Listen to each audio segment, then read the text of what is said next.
Alors, connectez-vous, partagez le direct.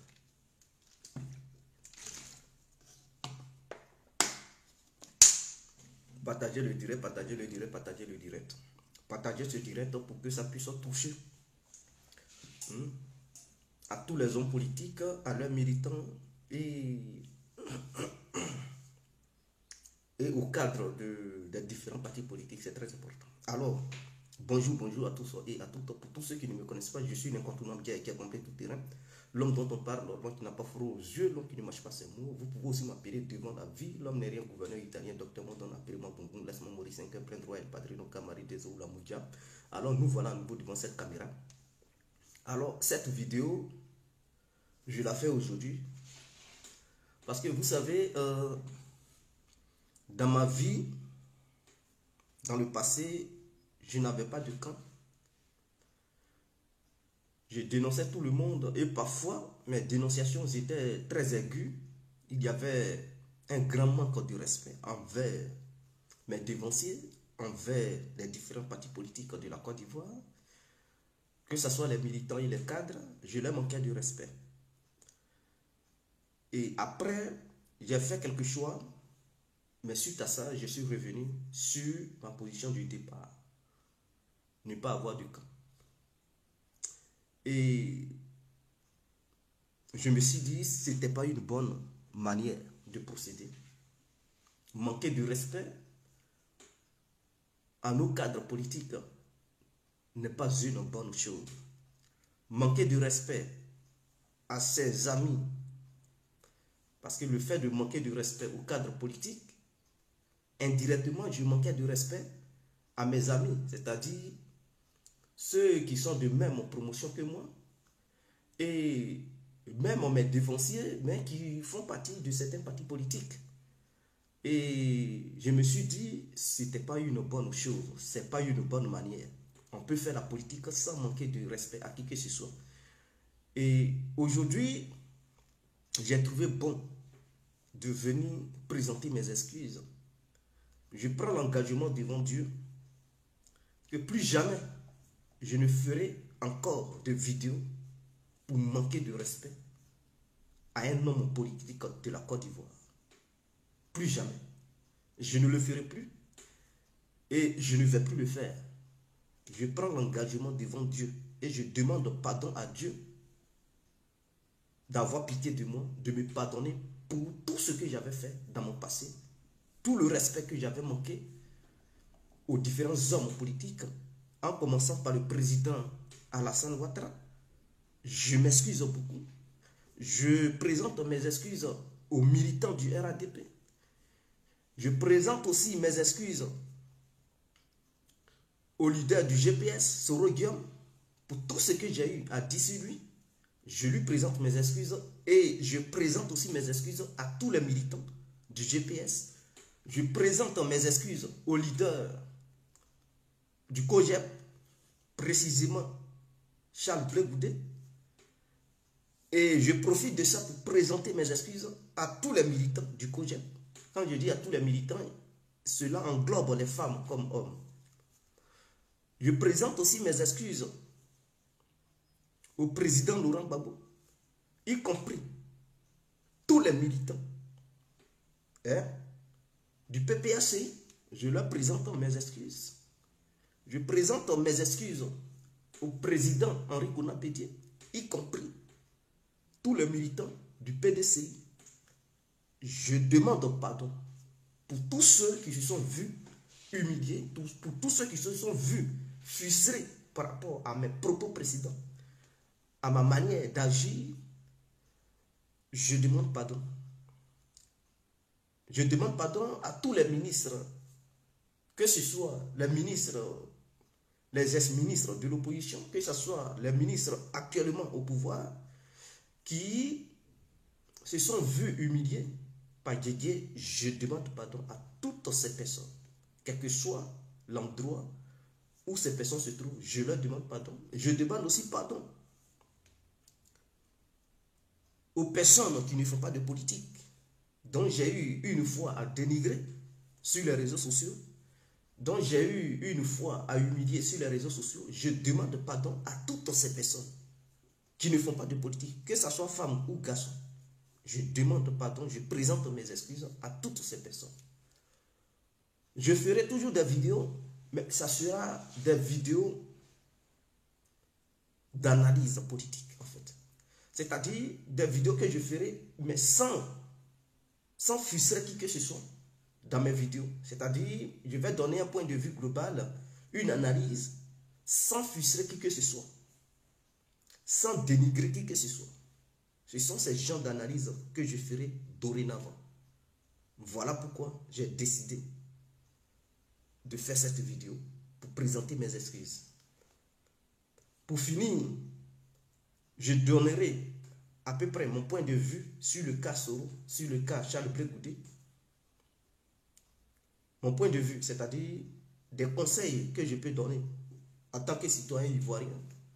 Je peux leur donner mes conseils, comment ils doivent faire pour pouvoir retourner en Côte d'Ivoire. Ça ne veut pas dire que je vais les dénigrer, mais c'est un conseil en tant que citoyen ivoirien. Qu'est-ce que je dois faire pour apporter mon grain de sel, puisqu'ils ont besoin d'aide en ce moment. C'est très important. Donc, après avoir fini de parler ainsi, alors, je sais que entre Soro et le président Alassane Ouattara, ça ne va pas. Entre Soro et le RADP, ça ne va pas. Il y a des mésententes. Entre Soro et la justice ivoirienne, ça ne va pas. Et ça fait que Soro Guillaume, il est hors du pays en ce moment. Il cherche à repartir en Côte d'Ivoire, mais il n'a pas encore trouvé la manière dont il faut procéder pour se retourner en Côte d'Ivoire. Peut-être il ne s'est pas encore mis d'accord avec les autorités ivoiriennes. Tout est possible. Tout est possible. Si Dieu nous pardonne, qui sommes-nous pour ne pas pardonner à nos prochains? Je dis bien, si Dieu, qui est le grand Dieu des cieux, il nous pardonne, qui sommes-nous, nous les êtres humains, nous qui sommes nés devant Dieu, qui sommes-nous pour ne pas pardonner nos prochains? Alors, ce qui veut dire tout est possible. Si Dieu nous pardonne, nous aussi on peut pardonner. Je veux dire quoi par là? Je veux dire par là que quelles que soient nos erreurs que nous avions commises dans le passé, on peut se faire pardonner. On peut nous donner une seconde chance dans la vie. Après avoir fini de dire ceci, j'aimerais demander à Soro Guillaume si il voulait faire un bras de fer avec les autorités du Côte d'Ivoire, qu'il relâche ce bras de fer. Et je lui conseille humblement de voir une autorité européenne, je ne sais pas, une autorité, c'est-à-dire un président européen ou un chancelier européen ou un grand ministre, premier ministre, il doit se battre pour croiser un tel homme politique d'État, que ce soit premier ministre ou président en exercice actuel dans un pays européen. Ce pays qui s'attend très bien avec la Côte d'Ivoire, parce qu'il y a plusieurs pays qui s'attendent avec la Côte d'Ivoire, que ce soit l'Italie, que ce soit la France, que ce soit, je ne sais pas, peut-être la Belgique ici. Il doit tout faire pour croiser un grand homme d'État et aller lui demander d'aller voir les autorités ivoiriennes. Je pense que c'est la bonne manière.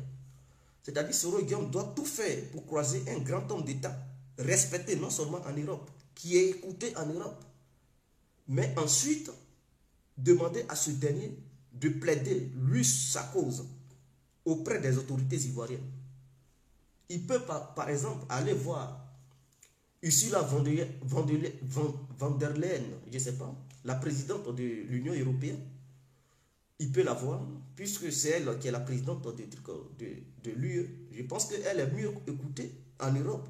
Et les autorités ivoiriennes ne peuvent pas rejeter sa plaidoirie auprès des autorités ivoiriennes. Donc, si il se bat et il réussit à voir cette dernière, pour dire que ce n'est pas une plaidoirie juridique, mais c'est une plaidoirie pour demander pardon aux autorités ivoiriennes. Je sais qu'elle est chargée, elle a beaucoup de choses à faire, mais il lui suffit un coup de fil. Elle n'est pas obligée de se déplacer pour aller en Côte d'Ivoire.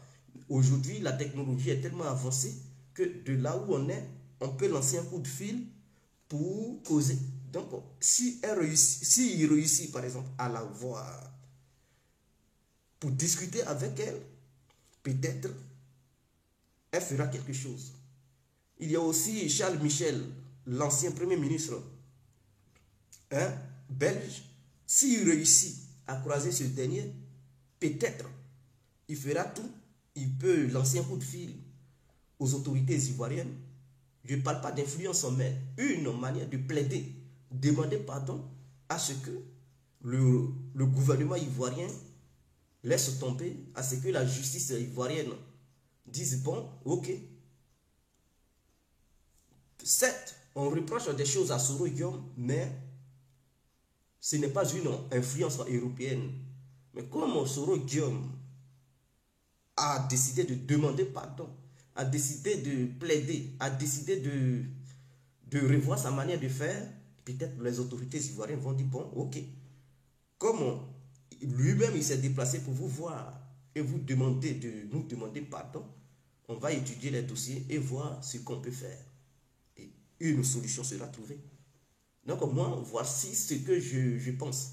Parce que de ma part, aller de juridiction en juridiction, porter plainte, ceci, cela, je pense que ça ne va rien apporter. Ça va encore augmenter la tension qui existait entre Abidjan et Soro Guillaume. Donc, ce n'est pas aussi une manière de se rendre. Non, ça ne veut rien dire. C'est pas demander pardon ne veut pas dire ceci, cela, ça ne veut pas dire une lâcheté, non. C'est aussi un grand geste devant Dieu. C'est important. Donc, je pense que Soro Guillaume doit revoir ce côté. Ce que je dis, s'il y a des conseillers de Guillaume Soro qui regardent cette vidéo, qui sont proches de Guillaume Soro, ils n'ont qu'à lui suggérer sa pouvoir. Ils n'ont qu'à lui suggérer sa pouvoir.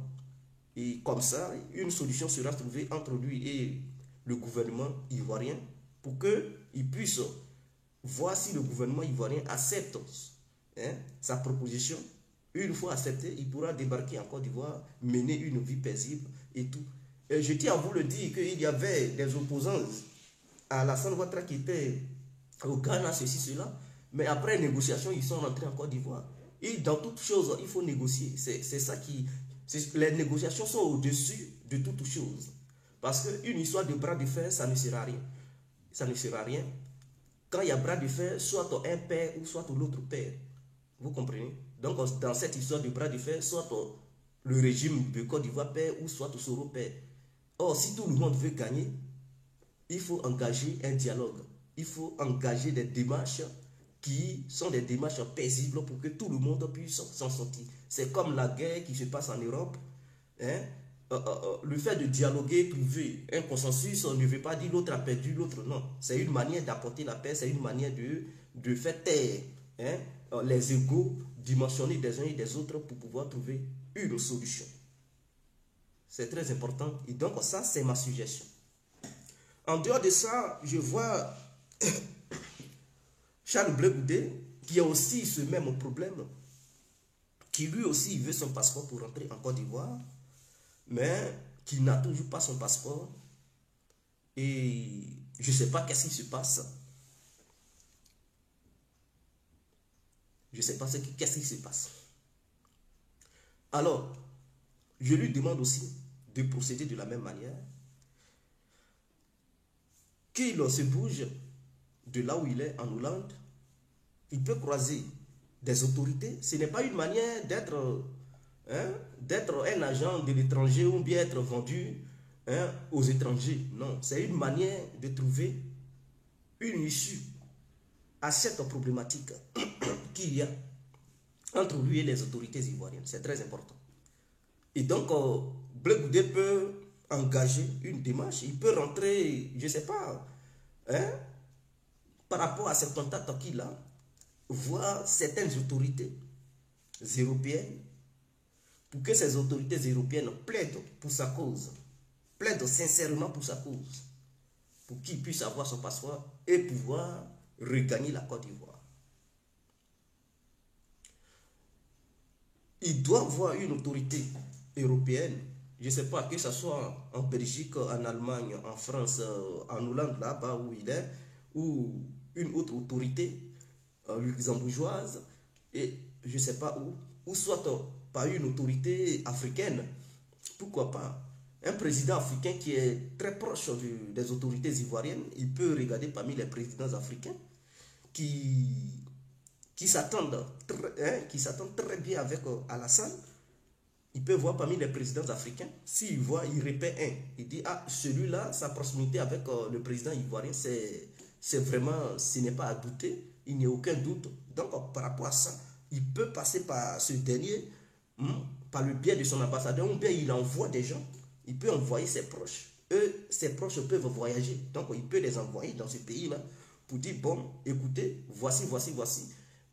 J'aimerais rentrer en Côte d'Ivoire, j'ai besoin de mon passeport. Et donc, je ne sais pas qu'est-ce qui se passe. Si ce dernier peut œuvrer pour plaider sa cause auprès des autorités ivoiriennes pour qu'on puisse lui donner son passeport et lui permettre de rentrer en Côte d'Ivoire sans aucun souci, sans qu'il y ait une intimidation vis-à-vis de d'autres citoyens ivoiriens, peut-être qui lui en voudront et tout. Donc, il peut entamer cette démarche et trouver une solution. Trouver une solution, c'est très important. Les marches auprès des ambassades, ça ne sert à rien. Il faut engager des démarches diplomatiques sérieuses. C'est très important. Et à travers cela, une solution sera trouvée. Je pense que les autorités qui sont en Côte d'Ivoire, ce sont aussi des êtres humains comme nous, qui réfléchissent comme nous. Ils ne sont pas quand même, ils ne sont pas en dehors de cette terre. C'est des gens qui ont aussi besoin. Hein? Vous savez, l'être humain, il est comme ça. L'être humain, il y a des gens, ils peuvent être durs. Tu dis, ah lui, là, il est trop dur, il est trop compliqué. Mais il suffit de chercher sa faiblesse pour essayer de le titiller et puis c'est fini. Lui, qu'on disait qu'il est dur, tu vois tout de suite, il est heureux. C'est ça aussi le plus important. Il y a des gens, ils peuvent être durs, mais il suffit d'envoyer quelqu'un pour dire, bon, ouais, pardon, on sait, comme ça, et puis tout de suite, il se sent grandi, il se sent élevé, il se sent considéré. Automatiquement, il va faire des gestes auxquels tu ne t'attendais pas. Des gestes positifs, hein, auxquels tu ne t'attendais pas. Tu vas dire, mais ah bon, mais il est comme ça, et puis les gens ont toujours parlé mal de lui. Les gens ont toujours dit, ah, il est comme ça, il est comme ça. Vous voyez? Donc, tout est possible. Tout est possible. C'est très important. Donc, concernant le cas Laurent Gbagbo et le cas Henri Konan Bédié, je leur demande de toujours continuer leur dialogue, de ne pas se cogner les têtes. Nous ne sommes pas des animaux en Côte d'Ivoire, nous sommes des êtres humains. Tout est possible. En alliance politique, ils peuvent toujours dialoguer, se mettre ensemble, faire une politique raisonnable, une politique intelligente. Tout ce qui compte, c'est le pouvoir d'État. Ok, ils peuvent voir ce qu'ils peuvent faire pour aller aux urnes. Tous ceux qui détestent le régime en place, je leur demande de ne pas appliquer de violence. Ce qui compte, ce sont les urnes. Lui qui n'est pas d'accord, il se fait enrôler au bon moment et aller dans le bureau de vote qui lui sied pour mettre son bulletin et décider de qui il veut que ce dernier soit son président. C'est très important. Maintenant, les militants du RADP, je leur aussi demande d'être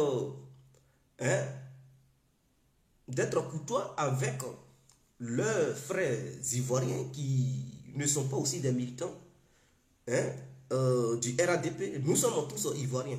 On peut être militant de tel parti aujourd'hui et demain devenir militant de l'autre parti aujourd'hui. C'est très important.